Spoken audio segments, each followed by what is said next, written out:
Южная Осетия, наверное, не единственное место на Кавказе, где народ не позволил встать над собой. Князья были персонажами сказок и легенд, но никак не реальностью Юга Осетии. И тем более, вызывала неприятие политика грузинских князей, направленная на утверждение своего господства в делах и умах южных осетин. Впрочем, имело место и сопротивление российской администрации, но лишь в тот момент, когда она становилась проводником господства тех же грузинских князьков.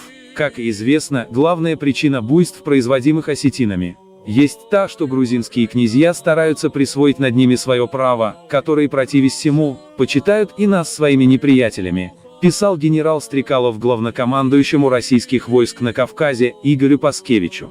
Для подавшегося в абреки важно было признание в народе, которое он мог заслужить двумя средствами: личным мужеством и своей справедливой борьбой. Абреками становились люди с большим личным достоинством, которое не позволяло мириться с несправедливостью. И, конечно же, это были люди мужественные и отчаянные. Когда пристав Ахалгора, ныне селение Ленингор, объявил о награде за поимку абреков Сандро и Тате Джоевых, то последние сами написали ему письмо: «Мы слыхали, что как будто мы вам очень нужны, преследуете нас и не можете встретить. Так, если ты не баба какая-либо, то выходи к нам навстречу с 300 казаков или чепаров, и тогда будет видно, кто какое имеет мужество».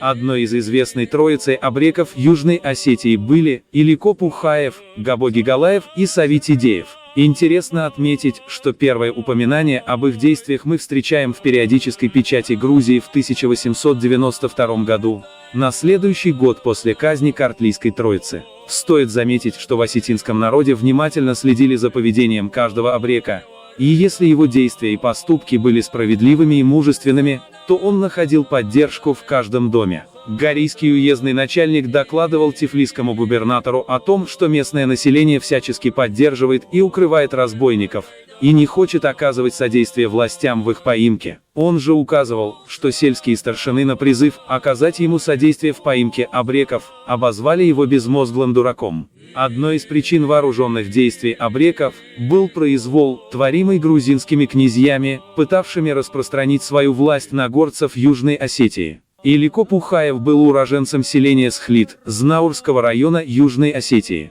В 1892 году он своими подвигами обратил на себя внимание, как администрации Горийского уезда, так и властей Тифлисской губернии. В абреки он попал волей случая. Как гласит предание, Илико заступился за девушек-осетинок. Однажды, в Александровском саду в Тифлисе он наблюдал такую картину, как к девушкам-осетинкам из Ксанского ущелья стали приставать грузинские парни.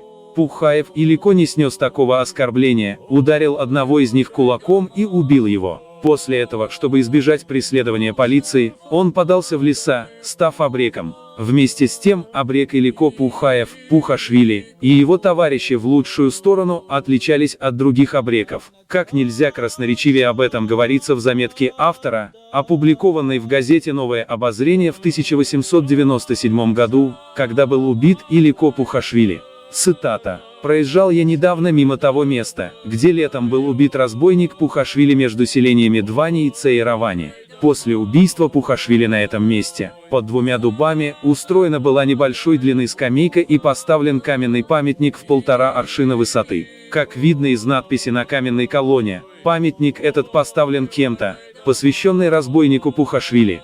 Обе стороны четырехугольной колонны исписаны. Одна из надписей гласит: «Богатых я грабил и давал беднякам, никого я не убивал, но видишь, что сделал изменник Ламидзе, убийца Пухашвили». История разбойника Пухашвили, насколько известно, не омрачена ни одним убийством и грабежом бедняка. Как-то раз, придя в селение Шевлис-Кури, он созвал сельчан и, представив им список состоятельных жителей этого села, потребовал от них контрибуции, определив даже долю взноса каждого. Точно так же обложил он ежемесячным налогом состоятельных евреев различных сел и правлений, но бедняков он никогда не трогал и потому считается одним из совестливых разбойников.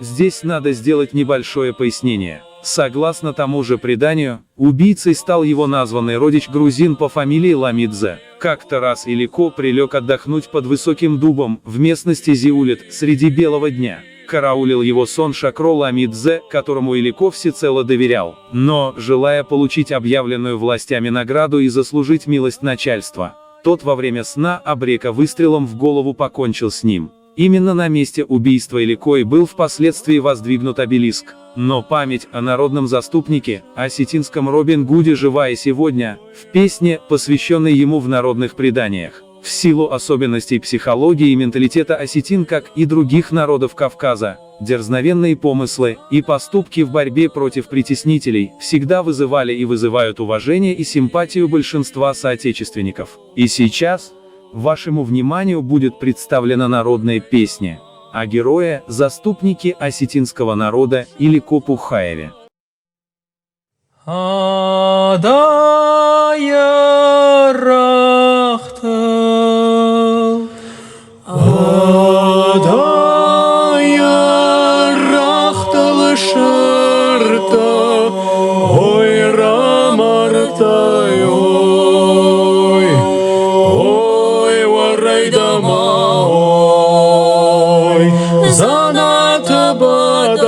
Пухата